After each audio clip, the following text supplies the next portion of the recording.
Hello TCMS, Mrs. Martin here. Today's video is going to be an overview of Unit 2, Interpreting Categorical Data. Categorical data involves variables like gender, intended college major, being a mountain climber, or being a smoker that place an individual into one of two or more categories. Teen engagement or non-engagement in risky behaviors is a categorical variable that is so important that the U.S. government monitors the prevalence of such behavior. Statistical tools needed to calculate the possible consequences of engaging in risky behavior are developed in this unit. I'm really excited to share this with you because at the age of 18, you become responsible for making your own medical decisions, for example, with possible advice from family members. It is likely that you will be asked to help make similar decisions for even other members of your family. This and many other scenarios makes interpreting categorical data such a crucial life skill. Let's check out what you're going to learn this unit. This unit is an introduction to the analysis of categorical data, that is, data that can be classified into categories. Our content can be broken up into two segments, Lesson 1 comparing risk, and Lesson 2, a test of significance. Both Lessons 1 and 2 involve the comparison of two different groups. You will learn to use frequency tables and bar graphs to compare two groups, as well as learn the chi-square test of homogeneity. Many examples in this lesson compare the consequences for those who engage in various risky behaviors and those who do not. Our goal when comparing the two groups is to decide if we have statistically significant evidence for one group conclusion or the other. Let's take a look at Lesson 1 first. Teens often engage in risky behavior, so much so that, as mentioned before, the U.S. Centers for Disease Control and Prevention, the CDC, you guys know them, have an ongoing system for monitoring such behavior called the Youth Risk Behavior Surveillance System. Several states and even individual high schools have instituted their own surveys based on the one from the CDC. Throughout this unit, we'll be checking out their website and citing all data so that you know it's real stuff. This lesson is going to give you statistical tools useful in thinking about the possible consequences of engaging in risky behavior. There are 3 total, what your book calls, investigations in this lesson. The first takes you through the process of learning how to quantify the difference in the risk from two behaviors. In Investigation 2, you'll learn how to examine how reports in the media use various vocabulary terms.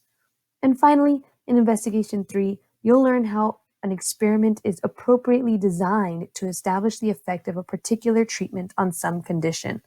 Lots of medical talk throughout this unit, everyone.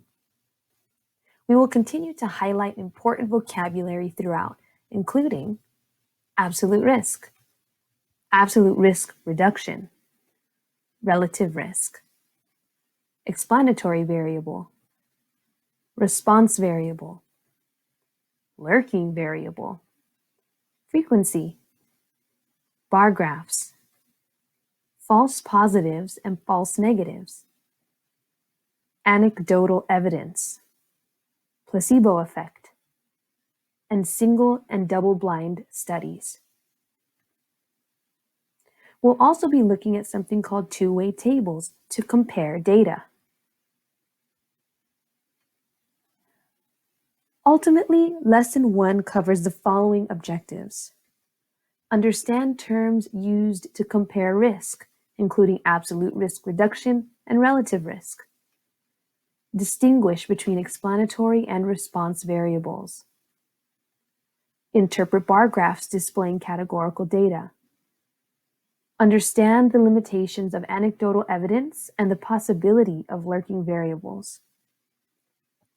Learn the characteristics of a well-designed experiment, especially the role of randomization.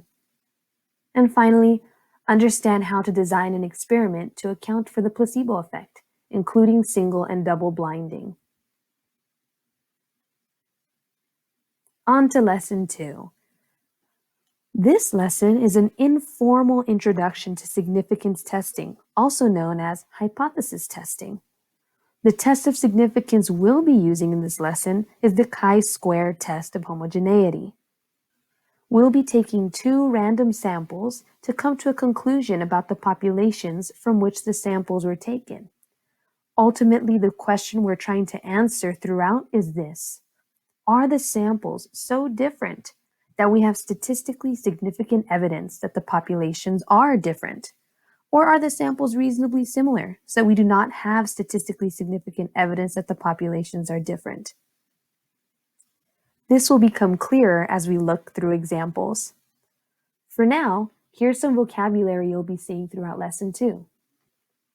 Population, sample, marginal totals, expected frequency, chi-square statistic, homogeneous, statistical significance. To summarize lesson 2, we will be focusing on the following objectives. Understand what it means for groups to be homogeneous. Distinguish between a population and a sample. Compute expected frequencies using marginal totals and proportional reasoning. Understand that expected frequencies show what homogeneous samples would have looked like. Compute the chi-square statistic and understand that the more different the 2 samples, the larger it will be. And determine if the chi-square statistic is statistically significant and write a conclusion.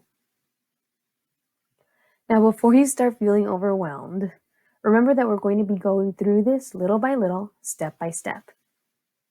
And remember, our ultimate goal in this class is to relate math to real-life scenarios and develop life skills to help us address those mathematical moments.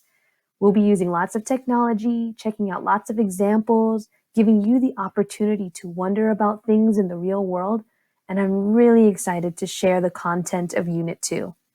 Until next time, everyone.